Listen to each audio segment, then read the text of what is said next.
All right. I am Christian T. Howell Sr., and it is time for the Overcomers Show. Do me a favor, grab your notepad, your iPad, your Galaxy, your whatever you need. Get pen and paper. We're about to have our third conversation concerning expectations. Tell your neighbors, tell your friends, tell your family, even your enemies and your haters. Matter of fact, share this with them. We are about to take off this year, and we're going to get our expectations together. So come on, I'm going to give you a second to get your notepad and your writing devices ready. It's time to go.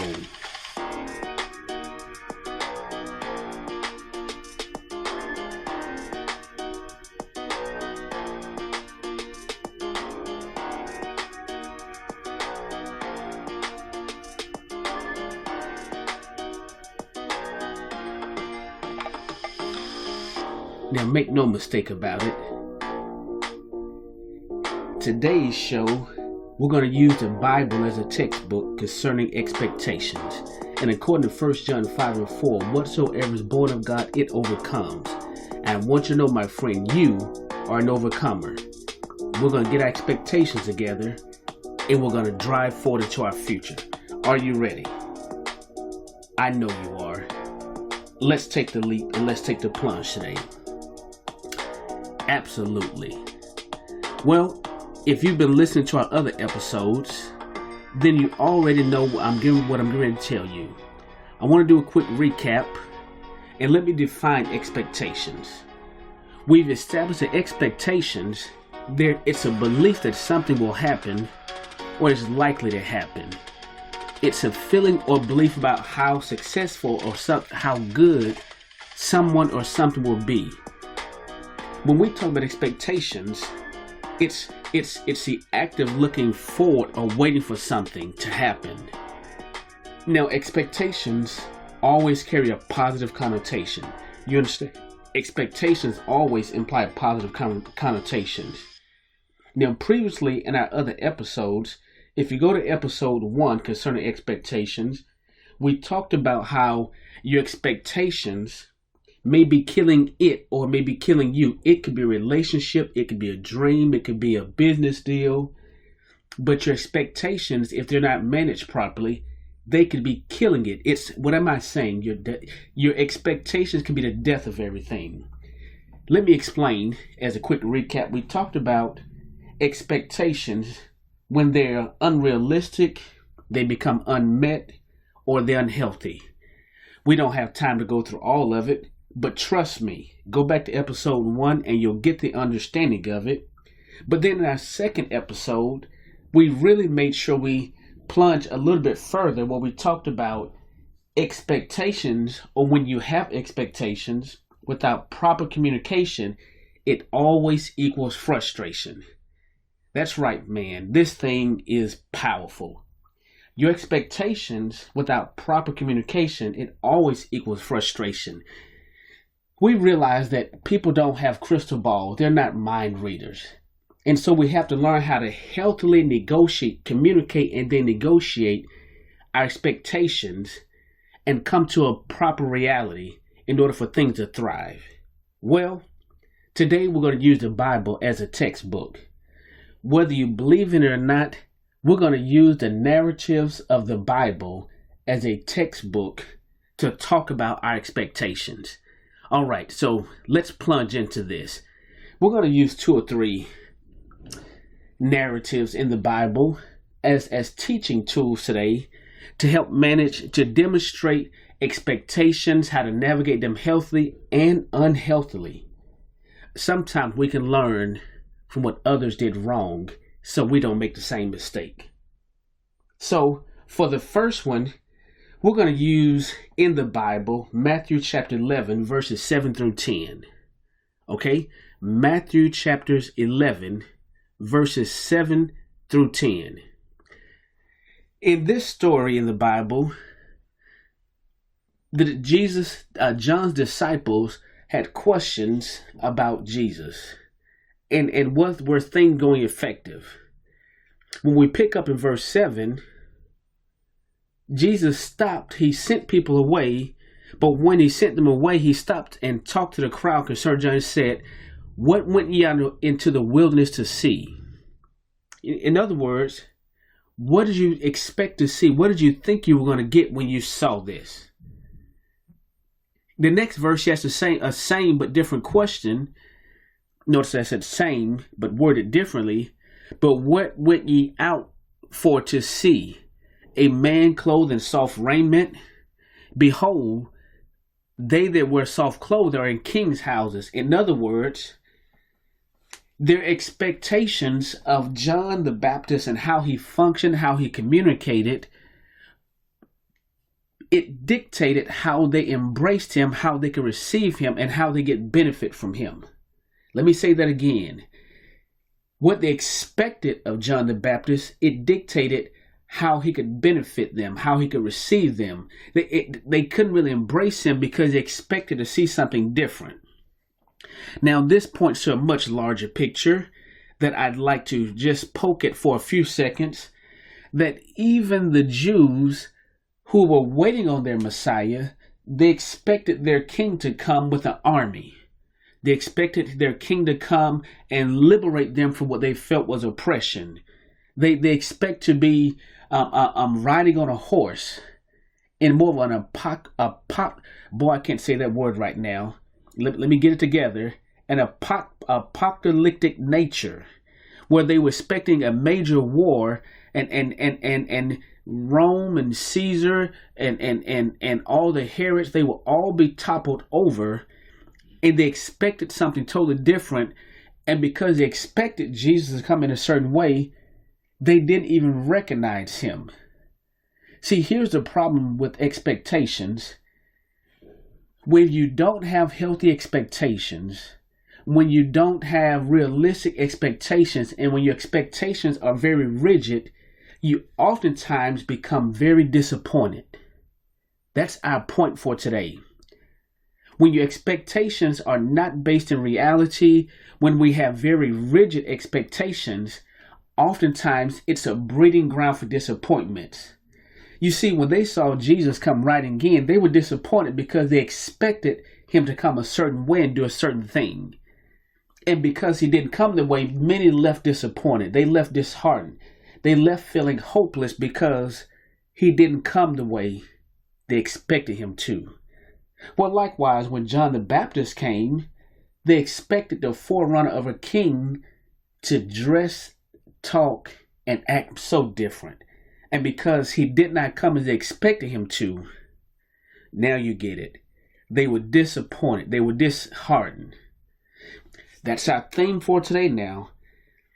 Unhealthy expectations and rigid expectations, they're the breeding ground for disappointment. Well, let me give you one other narrative before we get out of here that will really hopefully make sense and help drive the point home. This other narrative is actually found in John chapter 11. John chapter 11. There's a couple of things that stick out, and we don't have much time, so let's go there. John chapter 11. Now, when we get to John chapter 11, this chapter is when Lazarus died. Alrighty. Now, Lazarus had been sick, and Lazarus was a brother of Mary and Martha. Alrighty. So Jesus had a relationship with Mary and Martha. And so here the sister sent word to Jesus saying, "Hey, our brother is sick. Our brother's going to die."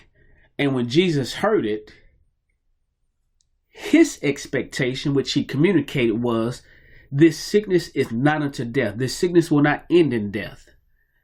Now, there are two different expectations here in contrast. There's the expectations of Mary and Martha that's totally unspoken, but clearly demonstrated. And then there's expectations of Jesus.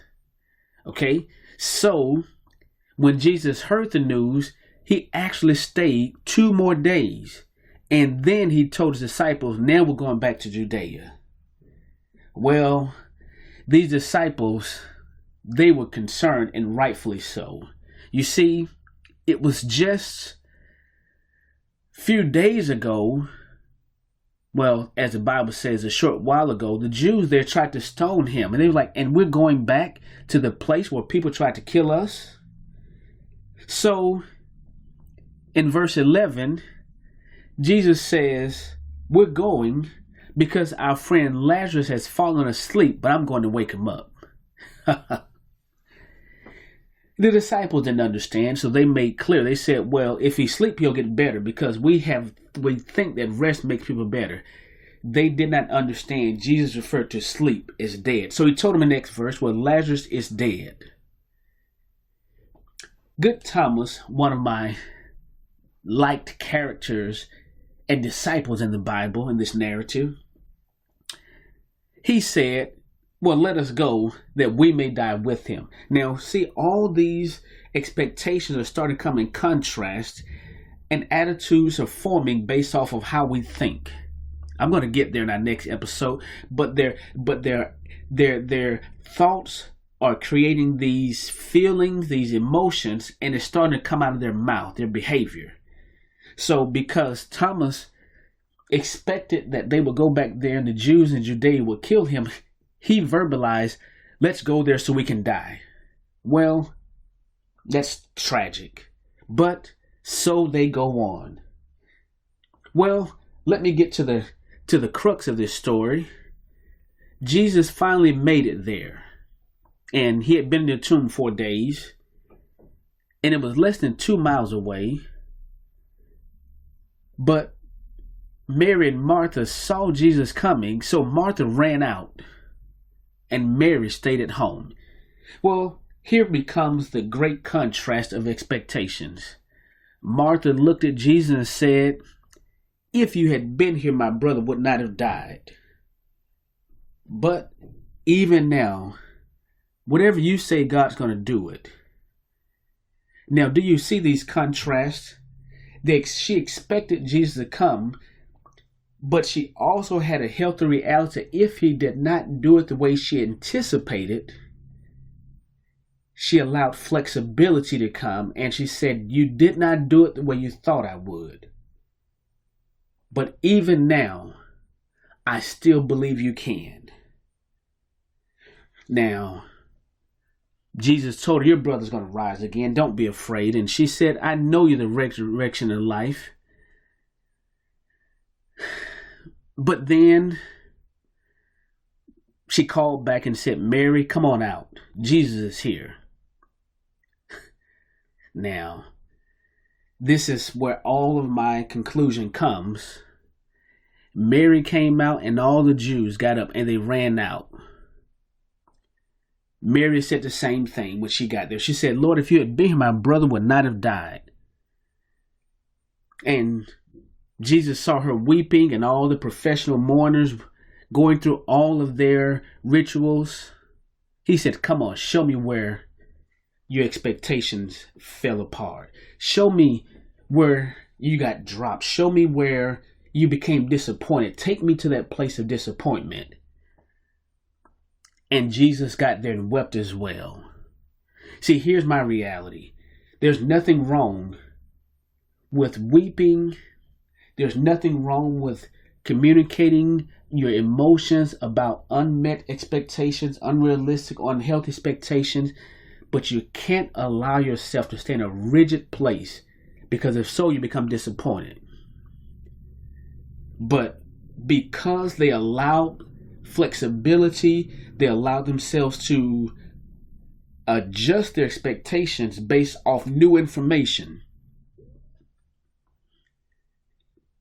Lazarus got up again and hope was revived. What I want you to understand today is you've got to manage your expectations. Don't allow them to become so rigid. Don't allow them to become unmovable, unflexible. If you do that, surely you're going to be in a place of disappointment. The cure today that I want you to remember, if you keep rigid in your expectation, and there's a difference between expectations and standards. There are clear differences. Let me say that before we end. Keep your standards, but you got to be flexible in your expectations when it comes to people. It'll save you from a lot of disappointment. Well, I am Christian T. Howell Sr., author, life coach, apostle, and friend to many. I want you to know, keep hope alive. Stay in faith and let your expectations be flexible and healthy. See you next time.